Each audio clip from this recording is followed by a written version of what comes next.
Dear friends, so far we have been discussed teaching aptitude and research aptitude sections.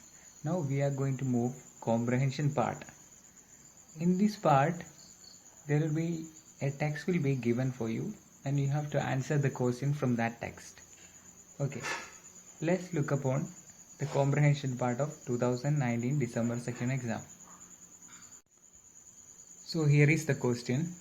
Read the following passage carefully and answer questions from 46 to 50. Okay. This part actually they are testing our English ability. Okay. And you have to read these things and understand what are the main theme of the passage and main issues the passage is talking, and those kind of things you must be comprehended after reading this. So this is the comprehension part. We just read this one. Intra-industry trade arises in order to take advantage of important economies of scale in production. Okay, this one is about some economics. Here they are talking about intra-industry trade. That is, international competition forces each firm or plant in industrial countries to produce only one or at most a few varieties and styles of the same product rather than many different varieties and styles. This is crucial in keeping units cost low. With few varieties and styles, more specialized and faster machinery can be developed for a continuous operation and a longer production run. The nation then imports other varieties and styles from other nations. Intra-industry trade benefits consumers because of their wide range of choices. That means the greater variety of differentiated products available at lower prices made possible economies of scale in production.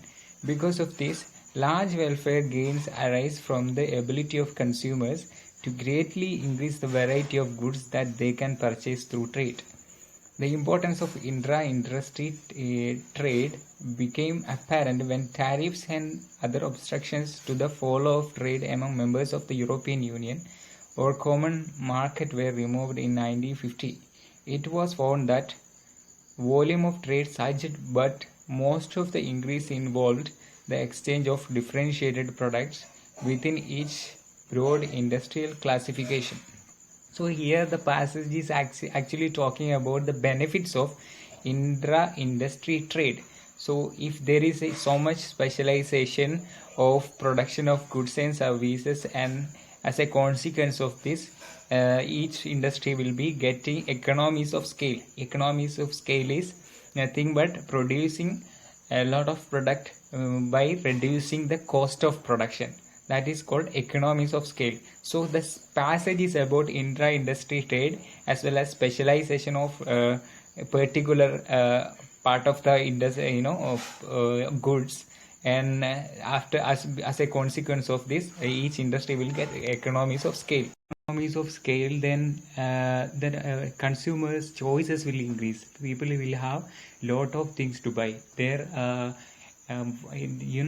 choices will widen. So that is also it is talking about, as well as there is also a case they have pointed out when European Union lifted their tax some kind of restriction about tax, and when they lifted that tax restrictions, then they have seen there is a kind of surge in trade between European Union nations. So if there is no much exchange difficulties and tax restrictions, then there will be so much of a wide range of exchange of goods and services will happen. So that also this passage is talking about. So let's look upon the questions.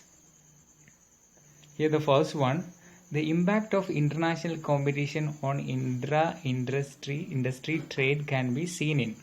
So there are the options: the availability of wide varieties of products, the limited varieties of the same product, adverse effect on industrial production, restrictive advantage of production.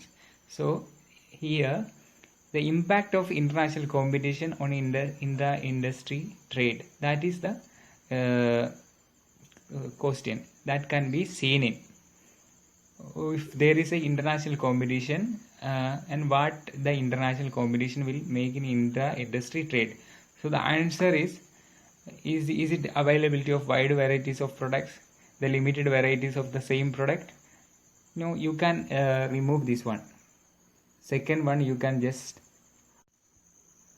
so this one is not the correct option, because if there is an international competition, there are so much of international firms will be coming to the competition, and the wide varieties of availability of wide varieties of products will be happening, and this might be one of the possible answer. Let's look up other options also. Adverse effect on industrial production.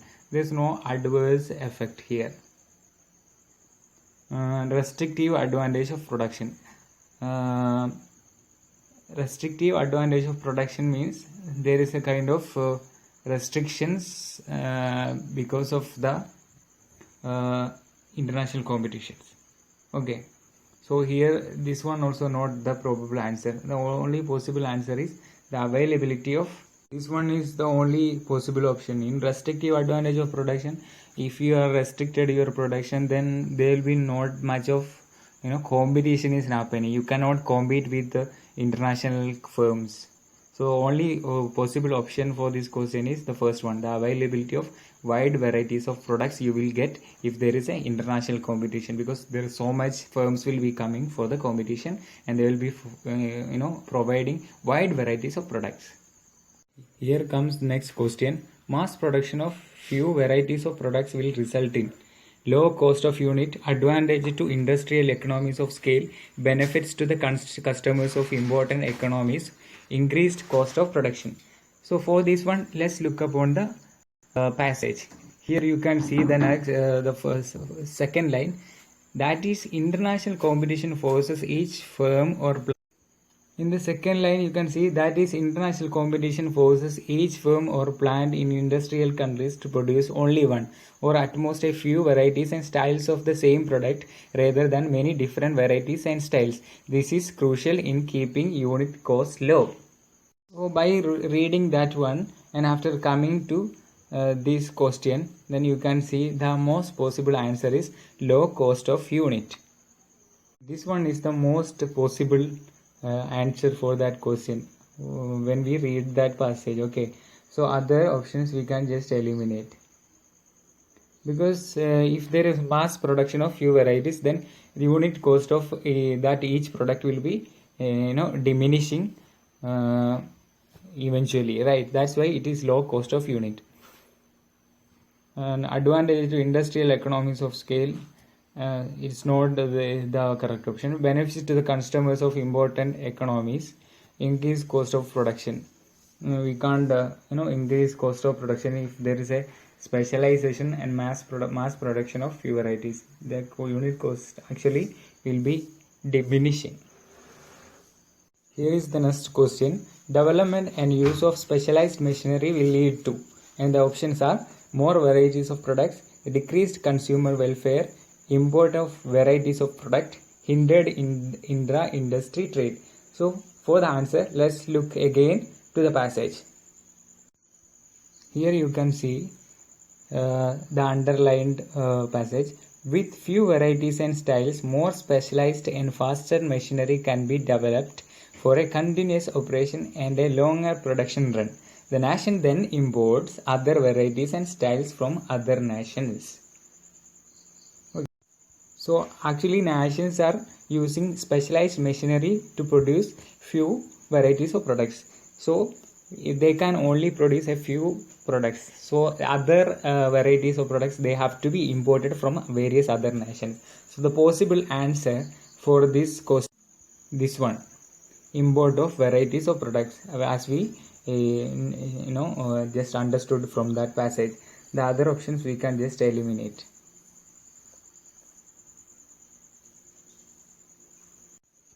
Here is the fourth question of comprehension part. Lower product price means, that means if the price of products are lowering, if the price of products are lower, so what does that mean? Whether it is continued production run, absence of choice, increase in trade information exchange, increase in consumer purchasing power. So we know that when price of a commodity increases, then purchasing power of people will decrease. And if the price of a commodity will decrease, then purchasing power of real purchasing power of people will be higher. So that is a kind of commonsensical question. Here they asked us lower product price means. What does that mean? If a price of a commodity is lowering, then the real purchasing power of people will increase. So the answer is here, this one, the fourth one. This is the answer. If the price of a product lowering, then increase consumers purchasing power will increase. It is not continued production run. Okay, if product price will be decreasing, then firms cannot increase their production. Absence of choice. So if price price is lowering, then absence of choice is not also a viable answer, because if there is more choices, then actually lowering price will happen. Because if there is absence of choice, there is a higher likelihood of increasing the price. So this is also not the answer. Increase in trade information exchange. No, this one also not viable option, because if the product price is lowering, then increase in trade information exchange won't be happening. Okay, because entrepreneurs won't be having any interest on the product which is not having much price. So they'll be always focusing upon the products which will give them much profit. Here is the next question. What was the consequence of removal of barriers to the flow of trade in European Union? Let's look up again to the passage. Here read the underlined passage. Okay, the importance of intra-industry trade became apparent when tariffs and other obstructions to the flow of trade among members of the European Union or Common Market were removed in 1950. It was found that the volume of trade surged, but most of the increase involved the exchange of differentiated products within each broad industrial classification. So by reading again the passage, that we got to know that after barriers of trade was removed in European Union, there was a gush of more trade volume. That means spurt in trade volume was happened. And so for the possible option is the third one, spurt in trade volume among other member states. This one is the correct option, spurt in trade volume among member states. Sluggish in intra-industry trade, flow of uniform products, and emphasis on differentiated products is these three are not much suitable for this question. Okay, so when the removal of barriers of trade happened, so there have been a spurt in trade of volume among member states. So this is the most adequate option that we can use. So up to now we have discussed so far 5 questions of comprehension, and I will be coming with more on communication in the coming video. If you like this video, just share to your friends and like and subscribe our channel.